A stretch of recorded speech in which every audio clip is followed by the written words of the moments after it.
So hello guys, welcome back to my YouTube channel. Guys, आज का video बहुत ही important होने वाला है क्योंकि आज हम लेकर आए हैं रेलवे एनटीपीसी परीक्षा 2019 का एक प्रैक्टिस सेट, जिसमें हम एक प्रैक्टिस सेट हल करेंगे। और साथियों, यह पेपर 19 फरवरी 2019 को हुआ था और ये सेकंड वाली का पेपर है। साथियों, इसमें हमने टोटल सामान्य अध्ययन के 40 महत्वपूर्ण प्रश्नों को लिया है और ये सभी प्रश्न आपकी आगामी परीक्षा railway NTPC, railway group D, Uttar Pradesh police और एसएससी जीडी के लिए अति महत्वपूर्ण होने वाले हैं। साथियों, यदि आप किसी भी गवर्नमेंट एग्जाम की तैयारी करते हैं तो यह वीडियो बहुत ही इंपॉर्टेंट होने वाला है। चलिए तो हम स्टार्ट करते हैं। साथियों, हमारा पहला क्वेश्चन कहता है कि डॉट डॉट भारत को लगभग 2 बराबर भागों में विभाजित करती है। आपको बताना है कि कौन सी रेखा है जो भारत को 2 बराबर भागों में विभाजित करती है। साथियों, कौन सी रेखा है जो भारत को 2 बराबर भागों में विभाजित करती है? तो कर्क रेखा है जो भारत को 2 बराबर भागों में विभाजित करती है। साथियों, ग्लोब पर 3 काल्पनिक रेखाएं खींची गई हैं, ठीक है ना। जो मध्य वाली रेखा है इसको कहते हैं विषुवत रेखा, ठीक है। विषुवत रेखा, इसको कहते हैं मकर रेखा, ठीक है, और इसको कहते हैं कर्क रेखा, ठीक है। 23 सही 1/2 उत्तरी अक्षांश को हम क्या कहते हैं? कर्क रेखा कहते हैं, जो भारत को 2 बराबर भागों में विभाजित करती है। साथियों, कर्क रेखा भारत के 8 राज्यों से होकर गुजरती है, ठीक है। जो कर्क रेखा है वह भारत के 8 राज्यों से होकर गुजरती है। तो इसका राइट आंसर ऑप्शन डी होगा। हमारा अगला क्वेश्चन है, भारतीय संविधान को लागू करने के लिए किसी विशेष तिथि का चुना गया था। इसमें पूछा गया कि भारतीय संविधान को लागू करने के लिए किस विशेष तिथि को चुना गया था। आपको बताना है कि वह तिथि कौन सी थी जब भारतीय संविधान को लागू किया गया था। तो भारतीय संविधान 26 जनवरी को लागू किया गया था। तो इसका राइट आंसर ऑप्शन बी होगा। हमारा अगला क्वेश्चन है, निम्न में से किस देश की सीमा भारत से नहीं मिलती है। इसमें पूछा गया कि किस देश की सीमा जो भारत से नहीं मिलती है। आपको बताना है कि किस देश की सीमा जो भारत से नहीं मिलती है। साथियों, रूस की सीमा जो भारत से नहीं मिलती है। तो इसका राइट आंसर ऑप्शन डी होगा। साथियों, नेपाल की सीमा मिलती है, भूटान की मिलती है और म्यांमार की सीमा मिलती है। इसमें ऑप्शन डी है रूस की सीमा भारत से नहीं मिलती है। तो इसका राइट आंसर ऑप्शन डी होगा। हमारा अगला क्वेश्चन है, निम्न में से क्या एक खेल है। इससे पूछा गया कि कौन सा एक खेल का प्रकार है। इसमें 4 ऑप्शन दिए गए हैं, तो इसमें से कौन सा एक खेल का प्रकार है। तो डोंगी चलाना, ठीक है, डोंगी चलाना एक खेल का प्रकार है। बाकी शास्त्रीय नृत्य, लावड़ी एक प्रमुख नृत्य है और ये डांडिया भी एक नृत्य की कला है, ठीक है। लेकिन डोंगी चलाना एक खेल का प्रकार है। तो इसका राइट आंसर ऑप्शन ए होगा। हमारा अगला क्वेश्चन है, भारत के साथ अंग्रेजों के व्यापार के संबंध में दस्तक का अर्थ है क्या है। इसमें पूछा गया कि भारत के साथ अंग्रेजों के व्यापार के संबंध में दस्तक का क्या अर्थ है। इससे पूछा गया कि भारत के साथ अंग्रेजों के व्यापार संबंध में दस्तक का क्या अर्थ है। दस्तक का अर्थ है व्यापार में छूट। तो इसका राइट आंसर ऑप्शन ए होगा। हमारा अगला क्वेश्चन है, धार्मिक स्वतंत्रता का अधिकार से क्या आशय है। इसे पूछा गया कि धार्मिक स्वतंत्रता के अधिकार से क्या आशय है। तो इसका राइट आंसर होगा धार्मिक कार्यकलापों के प्रबंधन की स्वतंत्रता, कुछ संस्थानों में धार्मिक निर्देश देने की स्वतंत्रता। तो इसका राइट आंसर ऑप्शन ए होगा। हमारा अगला क्वेश्चन है, दो जल निकास घाटियों को अलग करने वाले उभरे हुए भाग को कहते हैं। इससे पूछा गया कि 2 जल निकास घाटियों को अलग करने वाले उभरे भाग को क्या कहते हैं। तो उसको कहते हैं वाटर डिवाइस, ठीक है, उसको क्या कहते हैं? वाटर डिवाइस कहते हैं। तो इसका राइट आंसर ऑप्शन सी होगा। हमारा अगला क्वेश्चन है, संविधान सभा में राष्ट्रीय गान को कब अपनाया गया। इससे पूछा गया कि राष्ट्रीय गान को कब अपनाया गया था। तो संविधान सभा के द्वारा राष्ट्रीय गान को 1950 ईस्वी में अपनाया गया था। तो इसका राइट आंसर ऑप्शन ए होगा। हमारा अगला क्वेश्चन है, जब कोई वस्तु अनंत पर स्थित होती है तो वस्तु के अवतल दर्पण पर बनने वाला प्रतिबिंब की प्रकृति होती है। इससे पूछा गया कि जब कोई वस्तु अनंत पर स्थित होती है तो उस वस्तु के अवतल दर्पण पर बनने वाला प्रतिबिंब कैसा प्रतीक होता है या कैसी प्रकृति का होता है। तो अवतल दर्पण पर बनने वाले प्रतिबिंब की प्रकृति वास्तविक और उल्टी होती है। तो इसका राइट आंसर ऑप्शन बी होगा। हमारा अगला क्वेश्चन है, किसका उपनाम लोकहितवादी था। इससे पूछा गया कि लोकहितवादी के नाम से किसे जाना जाता था। तो लोक हितवादी के नाम से गोपाल हरि देशमुख को जाना जाता था। तो इसका राइट आंसर ऑप्शन डी होगा। हमारा अगला क्वेश्चन है, निम्न में से किस महासागर की लवणता सर्वाधिक है? इसमें पूछा गया कि किस महासागर की लवणता सर्वाधिक है?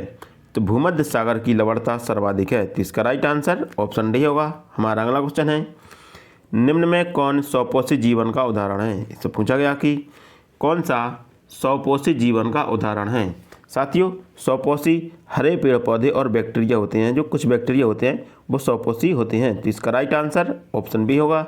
हमारा अगला क्वेश्चन है, मिट्टी के बर्तन पर की जाने वाली रंगीन चित्रकारी खुरजा का संबंध किस राज्य से है? इससे पूछा गया कि मिट्टी के बर्तन पर की जाने वाली रंगीन चित्रकारी खुरजा, ठीक है, खुरजा का संबंध किस राज्य से है? तो साथियों, खुरजा उत्तर प्रदेश का एक जिला है। तो इसका राइट आंसर ऑप्शन बी होगा। हमारा अगला क्वेश्चन है, विश्व का सबसे बड़ा महासागर कौन सा है? इससे पूछा गया कि विश्व का सबसे बड़ा महासागर कौन सा है, आपको बताना है। तो विश्व का सबसे बड़ा महासागर प्रशांत महासागर है। साथियों, जो विश्व का सबसे बड़ा महासागर है वह प्रशांत महासागर में है, ठीक है। और प्रशांत महासागर में ही मरियाना गर्त है। कौन सी? मरियाना गर्त है। जो सबसे गहरी गर्त है वह प्रशांत महासागर में स्थित है। तो इसका राइट आंसर ऑप्शन बी होगा। हमारा अगला क्वेश्चन है, अत्यधिक ऊंचाई पर स्थित बादलों को क्या कहा जाता है? इससे पूछा गया कि अत्यधिक ऊंचाई पर स्थित बादलों को क्या कहा जाता है? तो अत्यधिक ऊंचाई पर स्थित बादलों को पक्षाभ मेघ कहा जाता है। क्या कहा जाता है? पक्षाभ मेघ कहा जाता है। तो इसका राइट आंसर ऑप्शन बी होगा। हमारा अगला क्वेश्चन है, उष्ण कटिबंधीय सदाबहार वनों में से निम्न में से कौन सा पेड़ पाया जाता है? यहाँ पर होगा उष्ण, यहाँ साथियों टाइपिंग मिस्टेक हो गई है, यहाँ होगा उष्ण कटिबंधीय सदाबहार वनों में से कौन सा पेड़ पाया जाता है? इससे पूछा गया कि जो उष्ण कटिबंधीय सदाबहार वन होते हैं उनमें कौन सा पेड़ पाया जाता है? तो उनमें आबनूस का पेड़ पाया जाता है। तो इसका राइट आंसर ऑप्शन सी होगा। हमारा अगला क्वेश्चन है, निविल निवेश को किस रूप में व्यक्त किया जाता है? इससे पूछा गया कि निविल निवेश को किस रूप में व्यक्त किया जाता है? साथियों, यह इकोनॉमी का क्वेश्चन है और साथियों रेलवे में लगभग सभी विषय से क्वेश्चन पूछे जाते हैं, चाहे आपकी हिस्ट्री हो, चाहे जियोग्राफी हो, चाहे पॉलिटी हो, चाहे इकोनॉमी हो, चाहे साइंस हो, ठीक है ना। तो सभी टॉपिक से लगभग क्वेश्चन पूछ जाते हैं। तो आपको सभी टॉपिक को अच्छे से देखना है, मतलब अच्छे से याद करना है और कोई भी क्वेश्चन आपका मिस नहीं होना चाहिए। तो इसमें पूछा गया कि निविल निवेश को किस रूप में व्यक्त किया जाता है? तो निविल निवेश को सकल निवेश माइनस मूल्यह्रास के रूप में व्यक्त किया जाता है। किस रूप में? सकल निवेश माइनस मूल्यह्रास के रूप में व्यक्त किया जाता है। तो इसका राइट आंसर ऑप्शन ए होगा। हमारा अगला क्वेश्चन है, गोल करने की क्रिया का संबंध निम्न में से किस खेल से है? इससे पूछा गया कि गोल करने की क्रिया का संबंध निम्न में से किस खेल से है, या गोल करने की क्रिया किस खेल में की जाती है, किस खेल से संबंधित है? तो गोल करने की क्रिया वाटर पोलो से है। कौन सी? वाटर पोलो में गोल करने की क्रिया का प्रयोग किया जाता है। तो इसका राइट आंसर ऑप्शन सी होगा। हमारा अगला क्वेश्चन है, भारतीय संविधान का 42वां संविधान संशोधन किस वर्ष पारित हुआ था? इससे पूछा गया कि भारतीय संविधान का 42वां संविधान संशोधन किस वर्ष पारित हुआ था? तो भारतीय संविधान का 42वां संविधान संशोधन 1976 में पारित हुआ था। तो इसका राइट आंसर ऑप्शन ए होगा। हमारा अगला क्वेश्चन है, आय की असमानता को मापने की सबसे प्रसिद्ध विधि कौन सी है? इससे पूछा गया कि आय की असमानता को मापने की सबसे प्रसिद्ध विधि कौन सी है, ठीक है, परिशुद्ध विधि कौन सी है? तो आय की असमानता को मापने की सबसे प्रसिद्ध विधि है जो लॉरेंस वक्र है। क्या? लॉरेंस वक्र के द्वारा आय की असमानता को मापा जाता है। तो इसका राइट आंसर ऑप्शन ए होगा। हमारा अगला क्वेश्चन है, यूएनडीपी ने पहली मानव विकास रिपोर्ट कब प्रकाशित की थी? इसको पूछा गया कि यूएनडीपी ने अपनी पहली मानव विकास रिपोर्ट कब प्रकाशित की थी? तो यूएनडीपी ने अपनी पहली मानव विकास रिपोर्ट 1990 ईस्वी को प्रकाशित की थी। कब की थी? 1990 ईस्वी को प्रकाशित की थी। तो इसका राइट आंसर ऑप्शन सी होगा। हमारा अगला क्वेश्चन है, मानसून शब्द का उद्भव किस भाषा से हुआ है? साथियों, बहुत ही इंपॉर्टेंट क्वेश्चन है, आपको याद रखना है इस प्रकार के प्रश्नों को कि मानसून शब्द का उद्भव किस भाषा से हुआ है। तो मानसून शब्द का उद्भव अरबी भाषा से हुआ। किससे? अरबी भाषा से मानसून शब्द का उद्भव हुआ है। तो इसका राइट आंसर ऑप्शन बी होगा। हमारा अगला क्वेश्चन है, गल्फ धारा की विशेषता निम्न में से क्या है। इससे पूछा गया कि जो गल्फ धारा है उसकी विशेषता क्या है। तो गल्फ धारा की विशेषता गर्म महासागरीय धारा से है। किससे? जो गल्फ धारा है वो एक गर्म महासागरीय धारा है। तो इसका राइट आंसर ऑप्शन बी होगा। हमारा अगला क्वेश्चन है 1760 में हुए वांडीवास के युद्ध में किसकी हार हुई। इससे पूछा गया कि जो वांडीवास का युद्ध हुआ था वो 1760 ईस्वी में हुआ था, उसमें किसकी हार हुई थी या किसको पराजित किया गया था।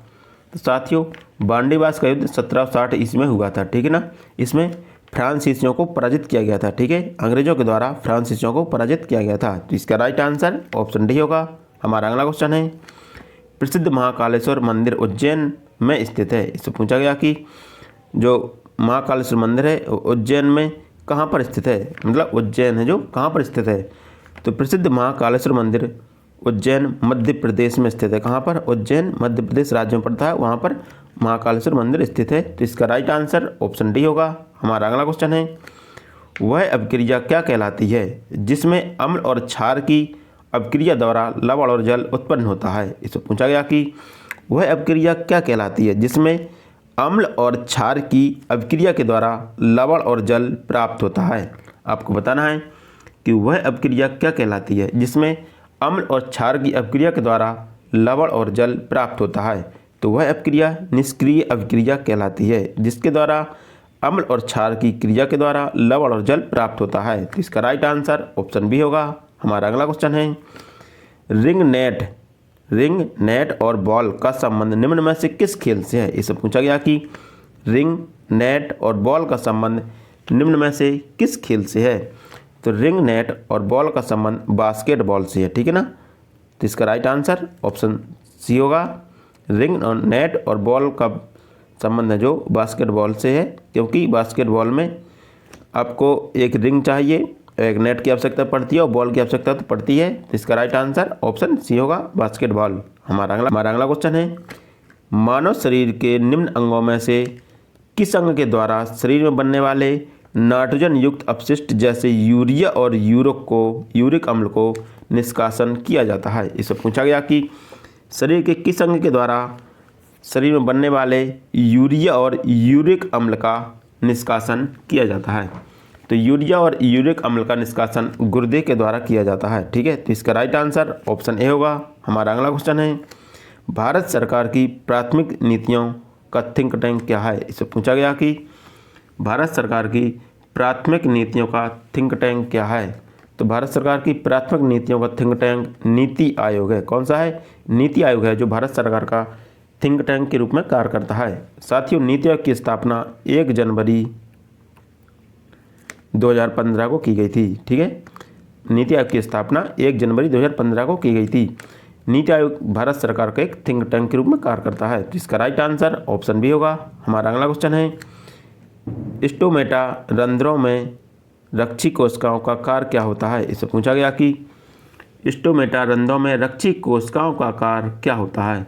तो स्टोमेटा रंध्रों में रक्षी कोशिकाओं का मुख्य कार्य खोलने और बंद करने का काम होता है। क्या होता है? खोलने और बंद करने का काम होता है। तो इसका राइट आंसर ऑप्शन सी होगा। हमारा अगला क्वेश्चन है किसने संविधान के निर्माण के लिए आधिकारिक तौर पर संविधान सभा की मांग की थी। इससे पूछा गया कि संविधान सभा की मांग किसके द्वारा की गई थी। तो संविधान सभा की मांग भारतीय राष्ट्रीय कांग्रेस के द्वारा की गई थी। किसके द्वारा? संविधान सभा की मांग आधिकारिक तौर पर भारतीय राष्ट्रीय कांग्रेस के द्वारा की गई थी। तो इसका राइट आंसर ऑप्शन बी होगा। हमारा अगला क्वेश्चन है भारतीय संविधान के अनुच्छेद 16 के अंतर्गत सार्वजनिक रोजगार के मामलों में अवसर की समानता का प्रावधान किसके लिए किया गया है। इसमें पूछा गया कि अवसर की समानता का प्रावधान किसके लिए किया गया है। आपको बताना है कि भारतीय संविधान के अनुच्छेद 16 के अंतर्गत सार्वजनिक रोजगार के मामलों में अवसर की समानता का प्रावधान किसके लिए किया गया है। तो अवसर की समानता का प्रावधान सभी नागरिकों के लिए किया गया है, ठीक है ना। देश के सभी नागरिक हैं उसके लिए अवसर की समानता रखी जाएगी। तो इसका राइट आंसर ऑप्शन सी होगा। हमारा अगला क्वेश्चन है मिल्क ऑफ मैग्नीशियम का उदाहरण है। इससे पूछा गया कि मिल्क ऑफ मैग्नीशियम का कौन सा उदाहरण है, ठीक है। मिल्क ऑफ मैग्नीशियम को क्या कहते हैं। तो मिल्क ऑफ मैग्नीशियम एंटासिड का उदाहरण है। कैसा? एंटासिड का उदाहरण है। तो इसका राइट आंसर ऑप्शन सी होगा। हमारा अगला क्वेश्चन है, साक्षी मलिक का संबंध किस खेल से है? इसे पूछा गया कि जो साक्षी मलिक है वो किस खेल से संबंधित है? तो साक्षी मलिक कुश्ती से संबंधित है। तो इसका राइट आंसर ऑप्शन सी होगा, कुश्ती। हमारा अगला क्वेश्चन है, 2011 के विश्व कप के दौरान भारतीय क्रिकेट टीम का कप्तान कौन था? इससे पूछा गया कि जो 2011 में विश्व कप हुआ था उसमें भारतीय क्रिकेट टीम के कप्तान कौन थे? तो 2011 में भारतीय क्रिकेट टीम के कप्तान महेंद्र सिंह धोनी थे। तो इसका राइट आंसर ऑप्शन बी होगा, महेंद्र सिंह धोनी। हमारा अगला क्वेश्चन है, वायु का अपवर्तनांक क्या है? इससे पूछा गया कि वायु का अपवर्तनांक कितना होता है? तो वायु का अपवर्तनांक 1.0003 होता है। कितना? 1.003 वायु का अपवर्तनांक होता है। तो इसका राइट आंसर ऑप्शन सी होगा। हमारा अगला क्वेश्चन है, कानून का शासन की धारणा किस देश के संविधान से ली गई है? साथियों, यह पॉलिटी का क्वेश्चन है और यह बहुत ही इंपॉर्टेंट क्वेश्चन है, आपको इसको नोट कर लेना है। और इस प्रकार के प्रश्न लगातार परीक्षाओं में पूछे जाते हैं। तो आपको बताना है कि कानून का शासन की धारणा किस देश के संविधान से ली गई है? तो कानून के शासन की धारणा जो ब्रिटिश संविधान से ली गई है। तो इसका राइट आंसर ऑप्शन ए होगा। हमारा अगला क्वेश्चन है, निम्न में से कौन सी राजस्थानी चित्रकला से संबंधित शैली नहीं है? इससे पूछा गया कि कौन सी शैली है जो चित्रकला की, कौन सी शैली है जो राजस्थान से संबंधित नहीं है? ठीक है, तो कौन सी शैली है जो राजस्थान चित्रकला से संबंधित नहीं है? तो कांगड़ा शैली है जो राजस्थानी चित्रकला से संबंधित नहीं है। बाकी किशनगढ़, बूंदी और मेवाड़, ठीक है, ये राजस्थानी चित्रकला से संबंधित है।